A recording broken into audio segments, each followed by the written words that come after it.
Ciao a tutti e bentornati sul mio canale, oppure benvenuti se questo è il primo video che guardate qui sul mio canale. Oggi vediamo insieme la differenza tra i due verbi essere e stare. Cominciamo subito. Cominciamo dal verbo essere. Quelli che vedete sullo schermo sono gli usi più semplici del verbo essere, perché dobbiamo partire dalle cose più facili per poi costruirci sopra. Partiamo dagli esempi, perché così vediamo l'elemento in contesto. Leggiamo gli esempi del primo riquadro. Maria è simpatica. Il libro è interessante. Sto descrivendo Maria, sto dicendo che è simpatica, quindi sto descrivendo com'è di carattere, com'è di personalità, mentre nel secondo esempio sto descrivendo un oggetto, un libro. Sto dicendo che il libro è interessante. Com'è il libro? È interessante. Com'è Maria? È simpatica. Quindi in questo caso abbiamo il verbo essere con un aggettivo per descrivere qualcuno o qualcosa. Passiamo al riquadro sottostante. Sono felice, siamo stanchi. Nel primo esempio parlo di una mia emozione, parlo del mio stato emotivo. Sono felice, sono triste, sono arrabbiata, sono infastidita, eccetera, eccetera. Nel secondo esempio invece parlo di uno stato fisico. Siamo stanchi. Anche qui ritroviamo gli aggettivi dopo il verbo essere. Il terzo caso, lui è Marco, è un dentista. Sto indicando l'identità di una persona, lui è Marco, e sto anche dando un'informazione sulla sua professione. È un dentista. Lui è Marco, è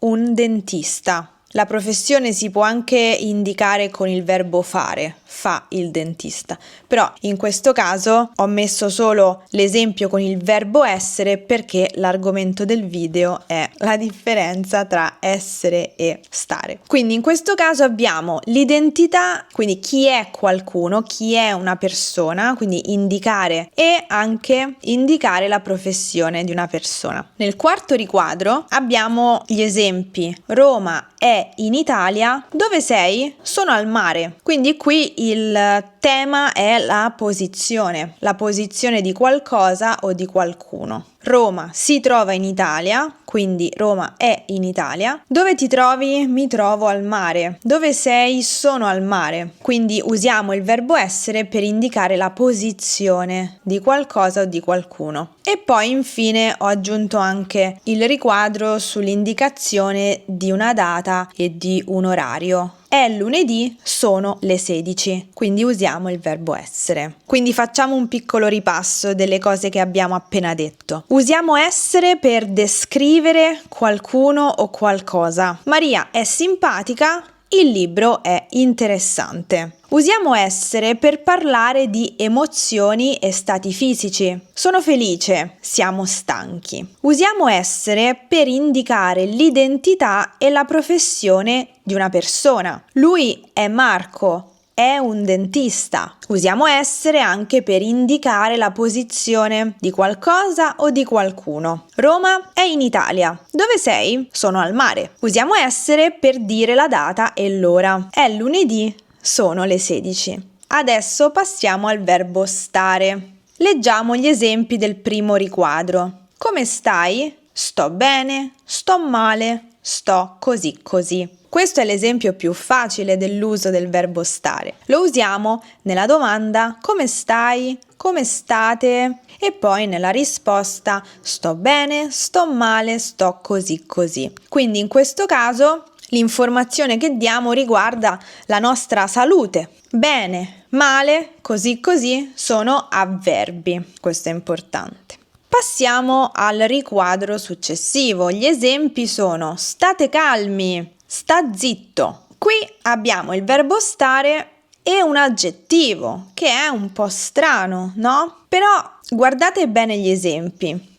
Che cosa sono? Sono degli ordini. Quindi in questo caso il verbo stare è all'imperativo e questo è un caso particolare in cui possiamo usare stare più aggettivo. state calmi, state zitti, state attenti. Calmo, zitto, attento, e adesso non me ne viene un altro. Però sono pochi, sono molto pochi proprio perché sono degli usi particolari. Se ve ne viene in mente un altro, lasciatelo nei commenti qui sotto. Passiamo al terzo riquadro. Gli esempi sono: oggi sto a casa. Quanti giorni stai a Torino? Oggi sto a casa. Quanti giorni stai a Torino? In questi due esempi si usa il verbo stare per dire restare, rimanere. Quindi oggi sto a casa significa oggi rimango a casa, non vado in ufficio, per esempio. Quanti giorni stai a Torino? Ci sto 3 giorni.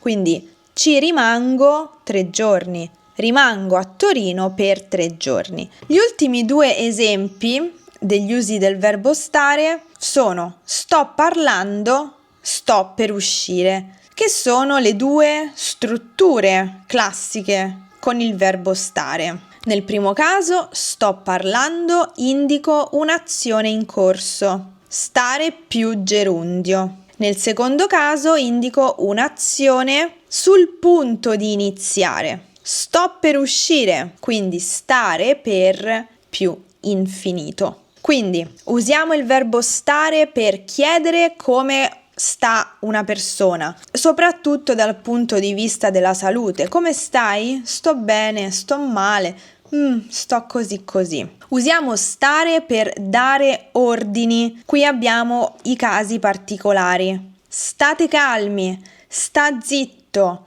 sta attento. Usiamo stare con il significato di rimanere, restare. Oggi resto a casa, non vado in ufficio. Quanti giorni resti, rimani a Torino? Usiamo il verbo stare nella costruzione stare più gerundio per parlare di azioni in corso. Adesso io sto parlando, sto spiegando. E infine usiamo stare nella costruzione stare per più infinito per indicare azioni sul punto di iniziare. Sto per uscire. Non sono ancora uscita, sto per uscire.